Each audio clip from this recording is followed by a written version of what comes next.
안녕하세요. 저는 64살 박철수라고 합니다. 35년 동안 영업사원으로 일하다 2년 전에 퇴직했습니다. 영업 일을 하면서 가족들 먹여 살리느라 저축은 많이 못했습니다. 퇴직할 때 받은 퇴직금은 고작 1,500만 원.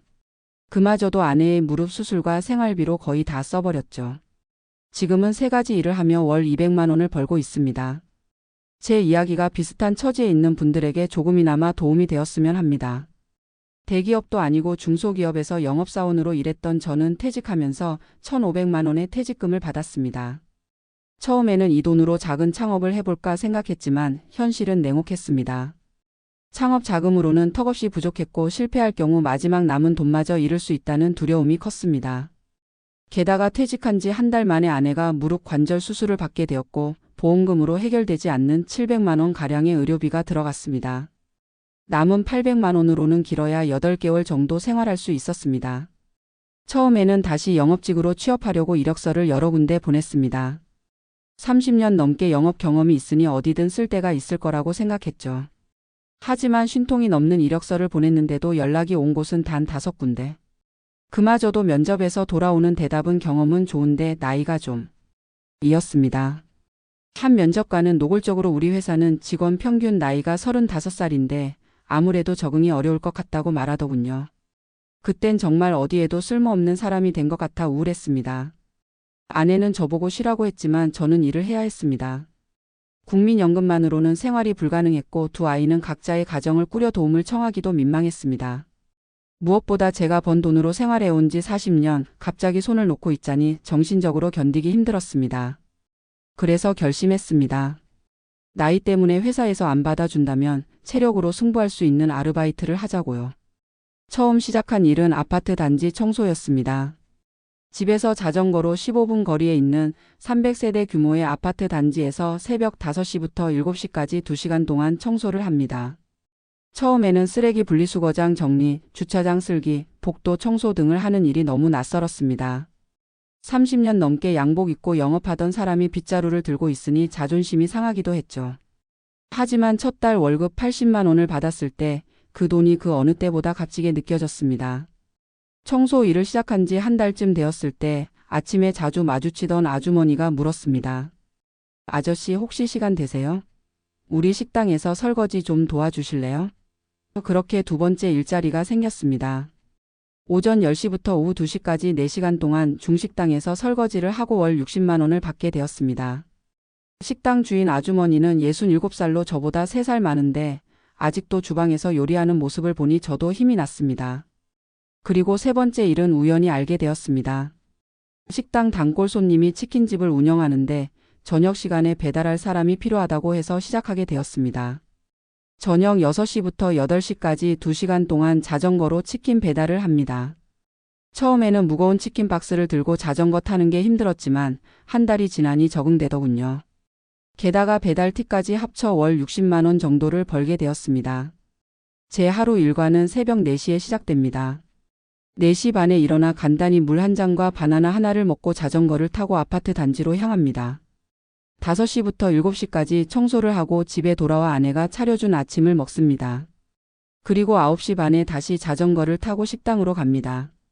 10시부터 오후 2시까지 설거지를 하고 점심은 식당에서 제공하는 직원 식사로 해결합니다. 그리고 집에 돌아와 오후 2시 반부터 5시까지 휴식을 취합니다. 이때 주로 낮잠을 자거나 텔레비전을 보거나 아내와 산책을 합니다. 그리고 5시 반에 다시 자전거를 타고 치킨집으로 가서 6시부터 8시까지 배달을 합니다. 처음 한 달은 정말 힘들었습니다. 밤 10시면 뼈가 녹는 것 같은 피로감에 쓰러져 잠들었습니다. 35년 영업생활 중에도 이렇게 힘든 적은 없었던 것 같습니다. 하지만 몸이 적응되기 시작하면서 조금씩 나아졌습니다. 무엇보다 자전거 타는 것이 큰 도움이 되었습니다. 하루 20km 이상 자전거를 타다 보니 체력이 좋아졌고 처음에 88kg이던 몸무게가 석 달 만에 76kg으로 줄었습니다. 고혈압도 좋아져서 약 용량을 줄였습니다. 일을 시작한 지 6개월이 지났을 때 건강검진을 받았는데 의사 선생님이 놀라더군요. 박 선생님 어쩌다 이렇게 건강이 좋아지셨어요? 콜레스테롤 수치도 정상이고 혈압도 안정적이네요. 저는 웃으면서 대답했습니다. 매일 운동하고 규칙적으로 생활하니까 그런가 봐요. 물론 말하지 않은 것이 있습니다. 3가지 일을 하면서 술 마실 시간도 술 마실 체력도 없어졌다는 것을요. 3가지 일을 하기 시작하면서 가장 놀란 것은 예상치 못한 행복을 발견했다는 것입니다. 아파트 청소를 하면서 매일 아침 만나는 주민들과 정이 들었습니다. 특히 할머니들이 종종 김밥이나 과일을 싸주시는데 그때마다 마음이 따뜻해집니다. 식당 설거지를 하면서는 요리하는 법을 배웠습니다. 35년 동안 한 번도 해보지 않았던 요리를 이제는 집에서도 종종 합니다. 치킨 배달을 하면서는 다양한 사람들의 집에 방문하게 되는데 가끔 아저씨, 비 오는데 고생하셨어요 라며 더 많은 팁을 주시는 분들 덕분에 세상이 따뜻하다는 것을 느낍니다. 물론 힘든 순간도 많습니다.